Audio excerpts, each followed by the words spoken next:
टुनटुनी और मोंटू कबूतर की कल ही नई शादी हुई थी। एक दिन मोंटू कबूतर की माँ अपने बेटे और टुनटुनी से कहती है, बेटा तो टुनटुनी को लेकर हनीमून पर चला जा। मैंने तुम दोनों की शिमला की टिकट बुक कर दी है। लेकिन माँ जी, आप अकेले यहाँ कैसे रहेंगी? बहू तू चिंता मत कर, मैंने तेरी बुआ सास को यहाँ बुला लिया है। अगले दिन टुनटुनी और मोंटू कबूतर हनीमून मनाने के लिए शिमला के लिए निकल जाते हैं।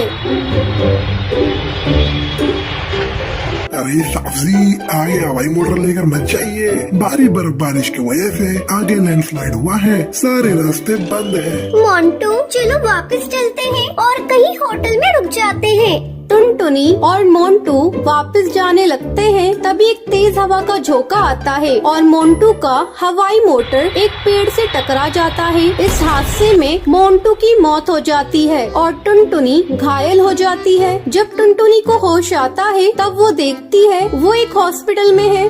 डॉक्टर साहब, मेरी बहू बोल क्यों नहीं रही है? माँ जी, इन्हें सदमा लगा है, जल्दी ही बोलने लगेंगे। कुछ दिनों के बाद मोंटू की माँ टुनटुनी को घर लेकर आती है। घर आकर टुनटुनी की बुआ सास, भाभी आपको अभी भी समझ नहीं आया? आपकी बहू अपशगुनी है, आते ही इसने अपने पति को खा लिया। जी ऐसा मत कहो, मेरी बहू अपशगुनी नहीं है। मैंने अपना बेटा खोया है तो इसने भी तो अपना पति खोया है। इसमें इस बेचारी का क्या दोष? पति के गम में न ठीक से खा रही है न ठीक से बोल पा रही है। इसी तरह रोज बुआ सास टुनटुनी को कोसती रहती थी। मोंटू की माँ से टुनटुनी का उदास चेहरा देखा नहीं जा रहा था। ऐसे में एक दिन वो टुनटुनी से कहती है, टुनटुनी तू अपनी पढ़ाई फिर से शुरू कर दे, तू फिर से कॉलेज जाना शुरू कर दे बेटा।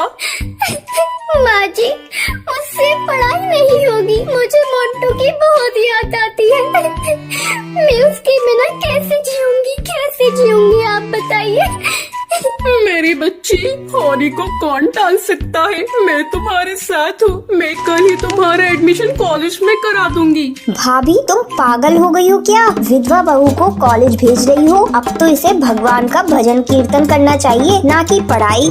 देखो जीजी, पहले टुनटुनी मेरी बहू थी पर अब मेरी बेटी है। मैं अब उसके हर सुख दुख का ख्याल रखूंगी। अगर वो कॉलेज जाने लगेगी तो मोंटू के गम को भी भुला पाएगी और अपने पैरों पर भी एक दिन खड़ी हो जाएगी। अगले दिन से टुनटुनी कॉलेज जाना शुरू करती है। कुछ दिन ऐसे ही गुजर जाते हैं। एक दिन कुछ गुंडे टुनटुनी को छेड़ रहे थे, तभी कॉलेज का एक स्टूडेंट उन गुंडों से भिड़ जाता है। तुम्हें किसने इजाजत दी कॉलेज की चिड़ियों को छेड़ने की? शिक्षा के मंदिर में तुम सब गुंडागर्दी करने आते हो? चलो भागो यहाँ से, वरना मैं पुलिस को बुला लूंगा। पुलिस का नाम सुनते ही वो कौवे वहाँ से 9-2-11 हो जाते हैं। आपका बहुत बहुत शुक्रिया, आपने उन गुंडों से मुझे बचाया। इसमें शुक्रिया की क्या बात है? ये तो मेरा फर्ज था। आपकी जगह कोई और लड़की भी होती तो मैं यही करता। धीरे धीरे उन दोनों की नजदीकियाँ बढ़ने लगती हैं। टुनटुनी, तू हीरो से प्यार करती है तो उससे शादी क्यों नहीं कर लेती? क्या बताऊं बुलबुल, मैं विधवा हूँ, पता नहीं इसके घर वाले मुझे स्वीकार करेंगे या नहीं। ये बात जब टुनटुनी की सास को पता चलती है तो वो हीरो को बुलाती है।